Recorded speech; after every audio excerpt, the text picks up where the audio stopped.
List में अगले number पे है गेराल्ट ऑफ रिविया, द विचर। गेराल्ट एक मॉन्स्टर हंटर है जिसे हम विचर कहते हैं। उसका बचपन एक ऑर्फन के रूप में गुजरा, जहां उसे विचर स्कूल ले जाया गया। वहां उसने ट्रायल ऑफ द ग्रासेस जैसी खतरनाक परीक्षा झेली, जिसमें सिर्फ थोड़े ही बच पाते हैं। इसी से गेराल्ट को super human strength, speed, reflexes और हाई स्ट्रेंथ सेंसेस मिले हैं। साथ ही उसके बाल पूरे सफ़ेद हो गए। उसकी बैक स्टोरी एक ट्रेजेडी और स्ट्रगल का मिक्स है।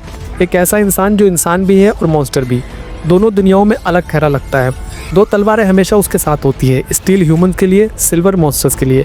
मैजिक के छोटे छोटे स्पेल, जिसे साइंस कहा जाता है, उसकी फाइटिंग को और डेडली बना देते हैं। गेराल्ट को पोलिश राइटर एंड्रेस सप्काउस्किस ने 1986 में क्रिएट किया था। उस पर द विचर नाम की नोवेल सीरीज लिखी गई। फिर CD प्रोजेक्ट रेड ने उस पर वर्ल्ड फेमस वीडियो गेम्स बनाए, खासकर द विचर 3 वाइल्ड एंड।